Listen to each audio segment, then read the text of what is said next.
আসসালামু আলাইকুম প্রিয় ভিউয়ার্স, এই দেখুন কত লোভনীয় একটা আচার নিয়ে হাজির হয়েছি আপনাদের মাঝে। তো প্রস্তুত প্রণালী দেখে নিন, আশা করি ভালো লাগবে। গ্রাম থেকে চালতা নিয়ে আসছি আমাদের গাছের। এই চালতাটা খেতে এতটা সুস্বাদু, পাকলে অনেক মিষ্টি লাগে, কিন্তু ভিতরে অনেক পোকাও হয় মিষ্টির কারণে। তো এই চালতা ডাল দিয়ে খাওয়া যায়, আচার করে খাওয়া যায়, চালতায় এমনিতে ভর্তা করে খাওয়া যায়, ছোট মাছে খাওয়া যায়। চালতায় অনেক ভিটামিন, একদম ভরপুর ভিটামিনে ভরা। তো আমি চালতাটা কেটে নেব, আর এই চালতার কিন্তু খোসা ছাড়াবো না, যেহেতু আচার বানাবো খোসা ছাড়ানোর দরকার নেই, কারণ ওইটা সেদ্ধ হয়ে যাবে। আর গ্রামের একদম সলিড, কোনো রকম রাসায়নিক স্প্রে দেওয়া নাই, খেতেও খুব ভালো লাগবে। তার জন্য চালতা কেটে মাছ বরাবর তারপরে ছোট ছোট ফালি করে নেব। আর এইগুলো ভালো করে ধুয়ে নেব। কাটার পরে, আগে ধোয়া যাবে না, কারণ কাটার পরেও ময়লা হয়, ভিতরে যে একটা বিচি আছে ওখান থেকে আঠালো কষ, তারপর কালো যে একটা ময়লা, এগুলো লেগেই যায়। তার জন্য উপর থেকে ধুইলে আবারও ধুইতে হয়, তার জন্য আর ধুয়ে নেইনি আগে। এখন কাটার পরে ধুয়ে নেব। এই যে দেখুন পিস পিস করে কেটে নিচ্ছি। আলাদা একটা সুঘ্রাণ আছে কাঁচা, কত সুন্দর যে গ্রামের জিনিস খেতে। ঢাকায় সবই পাওয়া যায়, কিন্তু সবগুলো স্বাদবিহীন। যাই হোক প্রিয় ভিউয়ার্স, এই দেখুন ছোট ছোট করে সবগুলো কেটে নিচ্ছি। একটু পাতলা করেই কাটতে হবে, কারণ আচার বানাবো। মোটা করে কাটলে এর ভিতরের যেই জিনিসপাতি দিব সেগুলো মোটেই এর ভিতরে ঢুকবে না। তো এই তো দেখুন সবগুলো কেটে নিচ্ছি একদম পাতলা পাতলা করে।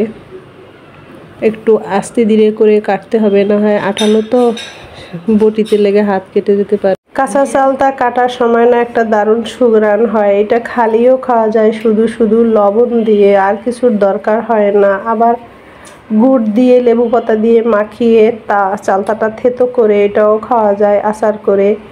ডাল দিয়ে কোষ্ঠকাঠিন্য একদম থাকে না, আর খেয়েও তৃপ্তি, মুখের রুচি বাড়ে। যদি খেতে অনীহা লাগে সেক্ষেত্রে এই চালতা খেলে, টক জাতীয় খাবার খেলে এমনিতেই মুখে রুচি চলে আসে। এই দেখুন কেটে নিয়েছি, এভাবে সবগুলো কেটে নেব। দেখুন সবগুলো কাটা হয়ে গেছে। এবার পানি নিয়েছি, এবার পানি দিয়ে ভালো করে একটু চটকে চটকে ধুয়ে নেব, যাতে আঠালোটা ময়লা টয়লা সবগুলো বের হয়ে যায়। তো আমি এভাবে দুইবার ধুয়ে নেব। এই দেখুন ধুয়ে নিচ্ছি। আশা করি আজকের চালতা আপনাদের ভালো লাগবে, কারণ গ্রাম বাংলার মানুষ তো এগুলো পছন্দ করেনি। তো টক মিষ্টি সবাই পছন্দ করে, তার ভিতরে যদি গ্রাম থেকে আনা হয় সেগুলোর একটা আলাদা খাওয়ার সুস্বাদু আছে। বানিয়ে রেখে দিলে সারা বছর খাওয়া যায় টক।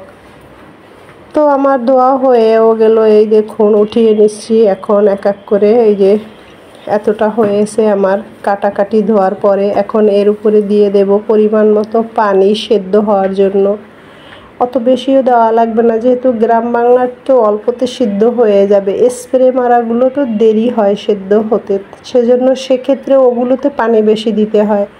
আর যেগুলো নিজেদের হাতের কাছে, তাতে অত সবজি হোক বা ফসল ফলাদি যাই হোক, ফল হোক, এতে পানি বেশি দিতে হয় না। দেখুন অল্প পানি দিয়েছি, ফুটে একদম চালতা তো পানসে পানি পানি হয়ে গেছে, অনেকটা পানি বের হয়েছে।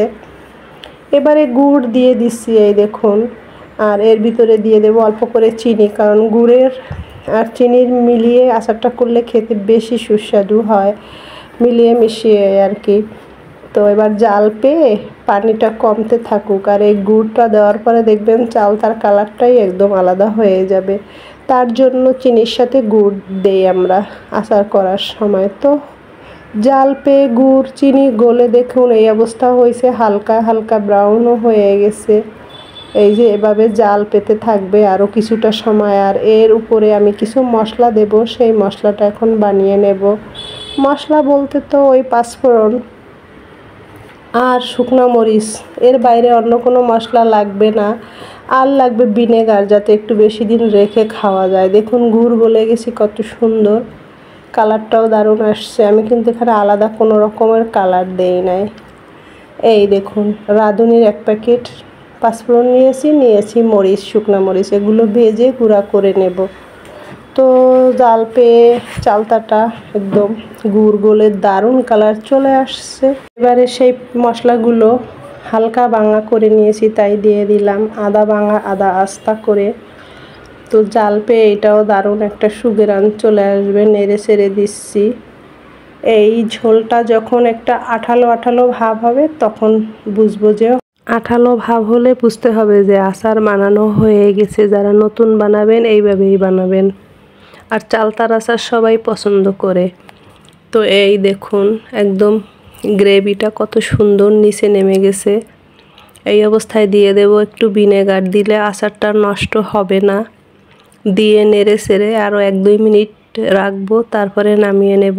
একদম মজাদার মুখরোচক চালতার আচার। প্রিয় ভিউয়ার্স, জ্বর থাকলে জ্বরের সময় এরকম একটু খাইয়ে দিলে মুখে রুচি আসে খাওয়া দাওয়ার। এই দেখছেন উপর থেকে ঝোলটা কি সুন্দর তারের মতো করে পড়ছে। আর সামান্য একটু হলেই হয়ে যাবে আজকের আমার গ্রাম বাংলার ঐতিহ্যবাহী একটা চালতার আচার। আলহামদুলিল্লাহ, ফাইনাল লুক আমার আচারের। প্রিয় ভিউয়ার্স, তো আজকের মতো বিদায় নিচ্ছি। ফিরে আসবো পরে আবার অন্য কোনো রান্না খাওয়া নিয়ে। ভালো থাকবেন, সুস্থ থাকবেন, নিরাপদে থাকবেন, এই আর কি। আল্লাহ হাফেজ।